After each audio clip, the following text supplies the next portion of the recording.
So ngayon sasagutin natin itong tanong ni kabayan, no? Sinasabi niya parang gumagawa lang daw ako ng video para magkaroon ng maraming views.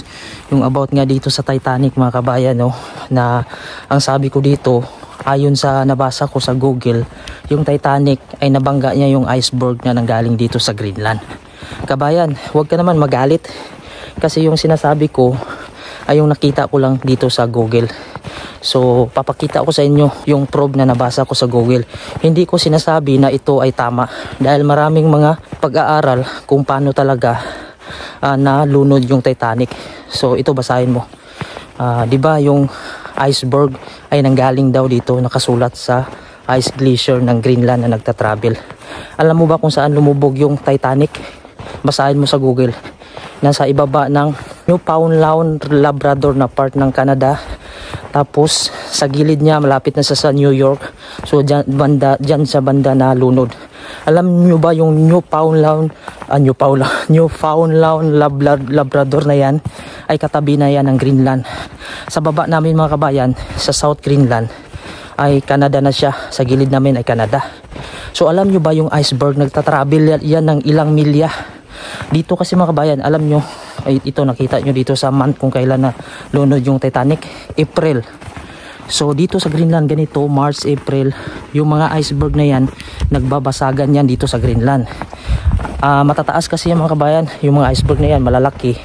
Ang nangyari, pag nag-warm kasi, pag palapit na din yung summer, April kasi palapit na yung summer, May, June, matitipak yan siya. Unti-unti.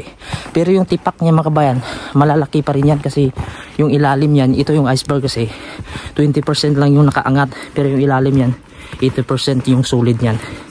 So ang nangyari, dinadala siya ng hangin. So ito lang mga kabayan, ginawa ko itong video na to para makapagbigay lang ako ng informasyon.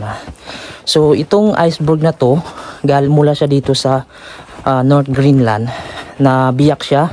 Tapos dinala siya ng hangin, tubig. So kung napapansin nyo sa video ko mga kabayan, dito yan sa Nook City. Pero dito sa Nook City, sa area namin sa Greenland, wala po siya ditong iceberg o ice glacier na nagpo-produce, kundi siya gitnang bahagi siya ng Greenland. Kapag may hangin, tinatravel yan siya mga kabayan kung saan siya napunta. Kaya nagkalat dito. Kaya ayon sa mga eksperto, sa study nila yan, hindi ko alam kung paano nila ginawa yan. Titingnan mo mga kabayan yung area.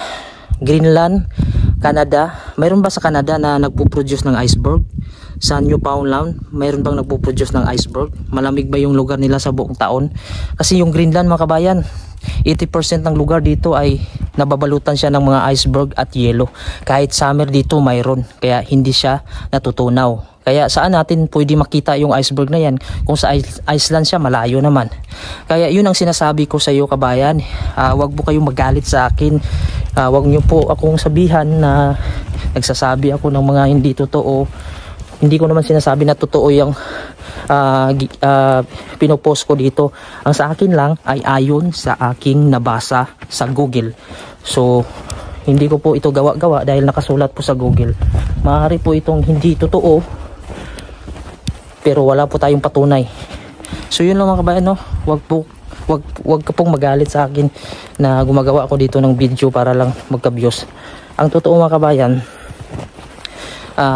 sa Facebook po, wala nga po akong sahod dito, pero gumagawa ako ng video.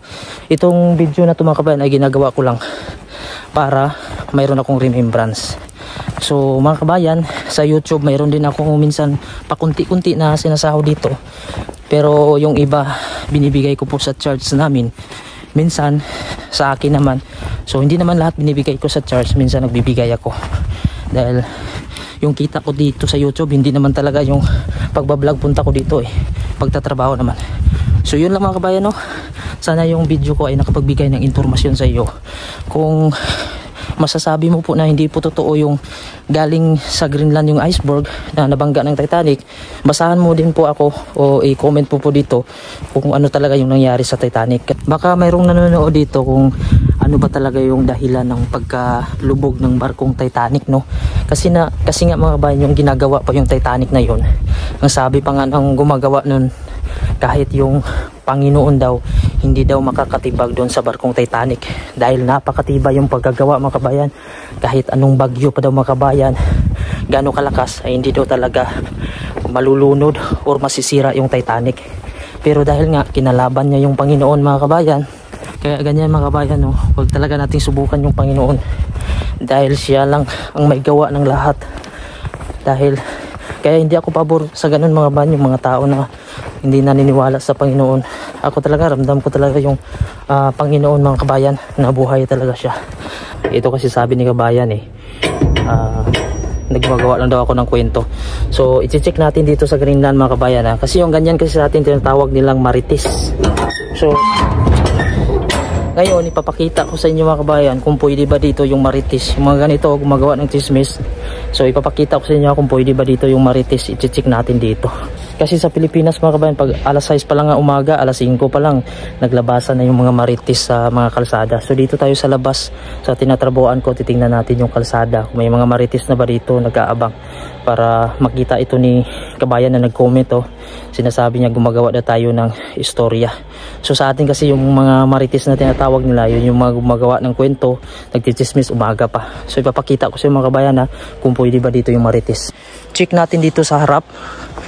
May marites ba? Ayan, negative mga kabayan, no? Walang marites sa labas ng bahay nila. Negative. So magmarites ka pa ba dyan na sobrang lamig?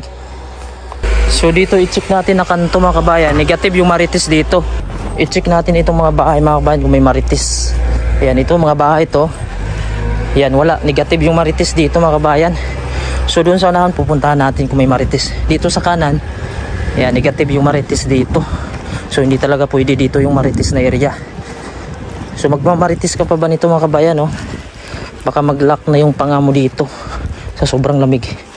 So dito sa kanto mga kabayan, mayroong street dito sa kaliwa, kanan.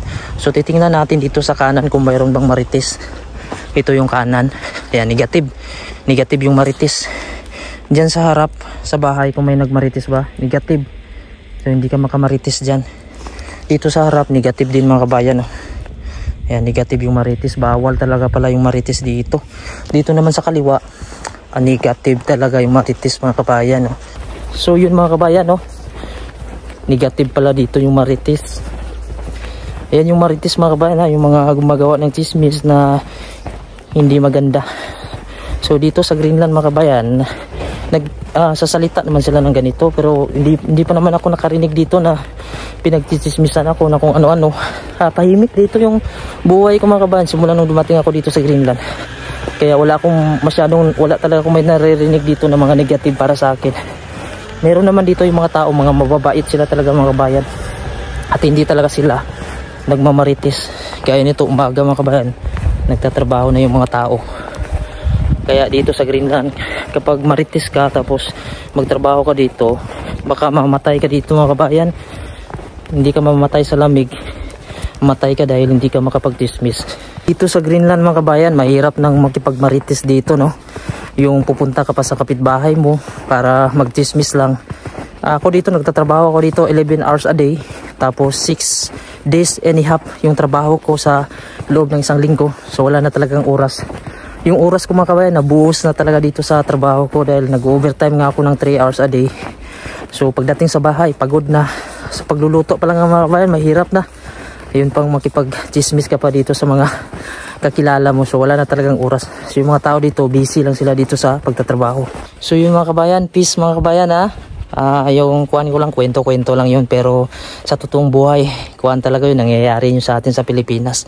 So ako mga kabayan, sa mga ganyang mga bagay, dati hilig din ako dyan makapagkwentuhan nung mga kabataan ko pa, kahit nung sa Pilipinas. Pero nung dumating ako dito mga kabayan, nag-iba na talaga yung pag-uugali ko. Hindi na ako, kahit sa video ko nga ako mga kabayan, wala talaga ako makasama dito ng yung mga kapwa natin na nakipag-collab ako, kasi parang naiilang na ako, nahihiya ako ba. So ayun, kaya nagbibideo ako minsan, ako lang mag-isa. So peace na po mga kabayan, huwag nyo pong seryosohin yung sinasabi kong marites. So sa akin kasi pagka ganun, hindi na ako chismis mga kabayan, nakikipag-usap ng mga ganyan. Mayroon ako mga kasama dito mga Pilipino, pero yun sa mga churchmate na lang. So pag tumatanda ka pala mga kabayan, gusto mo na lang talaga yung mga tahimik na buhay. So gaya nito, simple lang. Ayun, so hanggang dito na lang yung aking video mga kabayan, at maraming salamat and God bless you all po.